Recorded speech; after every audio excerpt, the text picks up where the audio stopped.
The Baltimore Ravens could be replacing Lamar Jackson with a quarterback in this year's draft.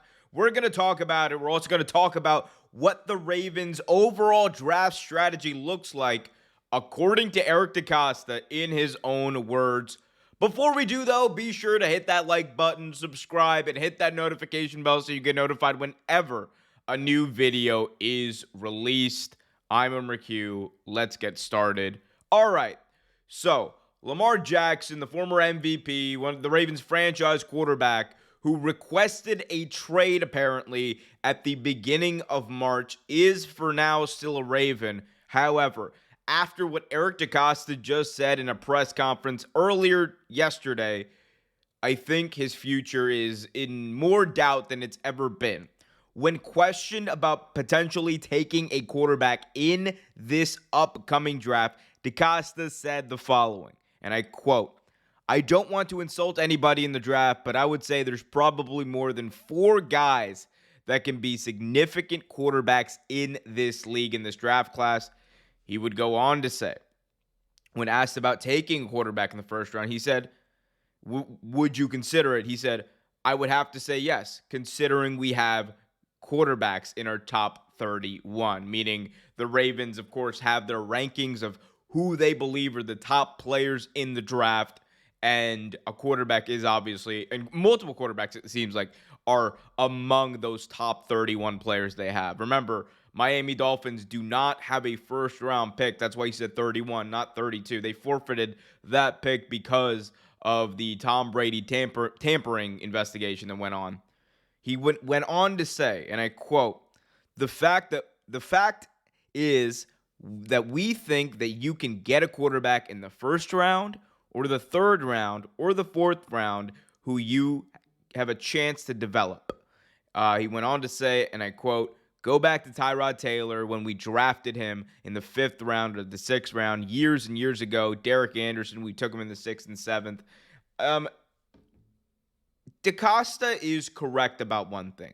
You 100% can develop a quarterback in those later rounds and make them into something that is viable. And by viable, I mean someone who can play the quarterback position at a decent or to good level. I love Tyrod Taylor, but is he a franchise quarterback? No. You could make the argument that he never had the chance to really develop into a franchise quarterback whenever he was given the chance. Injuries happened, or, the coach would replace him, yada, yada, yada. That's all fine and good, but at the end of the day, he never had that one season where you were like, that is the guy. And I think that what's getting lost here is the fact that the Ravens do have the guy. You can talk about drafting a quarterback. You can talk about Anthony Richardson, how fast he is. You can talk about how, CJ Stroud is probably the best overall talent. You can talk about Bryce Young and the Heisman all you want. At the end of the day, the Baltimore Ravens know exactly what they have in Lamar Jackson.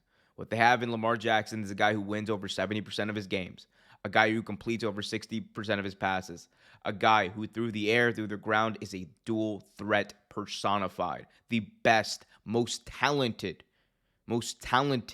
quarterback we have ever seen in a Ravens uniform, and arguably, based on skill alone, the most talented quarterback of all time. You 100% can and should make that argument about Lamar Jackson. And the fact that we're sitting here and we are talking about Lamar not being a Raven and the Ravens doing everything in their power to alienate this dude, to force him into a situation where it's like, that you are not going to meet my value, therefore I guess I'm not going to be around. So trade me. And he's well within his right to demand a trade, because what the Ravens are doing is they're doing what unfortunately happens to teams who don't spend the money usually on these guys. They're being cheap. The Baltimore Ravens are being cheap for a guy who will pay off 15 times what you're gonna pay him. 15 times.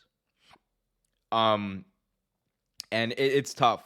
As far as the Ravens draft strategy, it looks like it has not changed from years past. They're going to take the best player available, regardless of position. And I think, look, at number 26, you're going to have a lot of the stud quarterbacks, the top four guys that DeCosta talked about. Those players are probably going to be gone. Those players are probably going to be gone. Now, could they still trade up? I think that if the Ravens are in a situation where they genuinely don't know what Lamar Jackson's future is, and they feel like they're gonna be forced to trade him, or he hasn't signed or whatever, it would behoove the Baltimore Ravens to pick a quarterback. It would be the bet. They would have to. You do all due respect to Snoop. I love Tyler Huntley.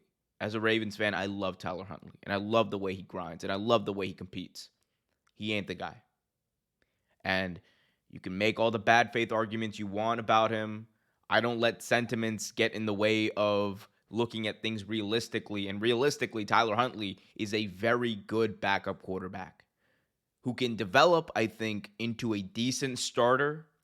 But I don't think right now he's the guy. It's not definitive. You're better off if you're the Ravens taking a chance on trading up for an Anthony Richardson, on trading up for a Bryce Young, on trading up for a Hooker, like whoever it is. But right now, if you need a backup plan for Lamar Jackson, you got to make sure you got it, because you don't have it in Snoop, unfortunately. And you can do a lot of things later on. You guys, if eventually you come to a deal with Lamar Jackson, you can trade the young quarterback away. Granted, you won't get in return what you probably would have, but like you need to have that insurance policy on your roster just in case. As far as where things stand right now, it is going to be tough. It is going to be very tough for me to see Lamar Jackson staying with the Baltimore Ravens after everything that's happened. They just don't seem like they're anywhere close on the money. They don't seem like they're anywhere close in the relationship at this point. It's deteriorated, and it's a sad thing to see. Because the first thing that Lamar Jackson said when he joined or when he got drafted by the Baltimore Ravens was, the Ravens are going to get a Super Bowl out of me. And he did everything under his power, no matter the lack of talent around him, no matter how bad the defense would be playing, no matter how bad the coaching decisions would be. Lamar Jackson would will this team to victory. He would will this team to victory nearly every week he put his ass out there. And in return, the Baltimore Ravens, one of the most valued teams in the NFL, they stiffed him. For a guy who's taken 1,000 hits for him, they stiffed him. And that's what it comes down to. Sometimes it's not as complicated as relationships. Sometimes it's not even as complicated. Sometimes it's just like, you don't respect me as much as you claim to and as much as I thought you did. And I think that in a lot of ways has led to the situation we're in right now. But going to be interesting to see what they do in the draft. We're only a few short weeks away. Let me know what you guys think the Ravens should do in the draft. Should they take a quarterback? Should they trade down and for like multiple second-round picks, as the Ravens notoriously do?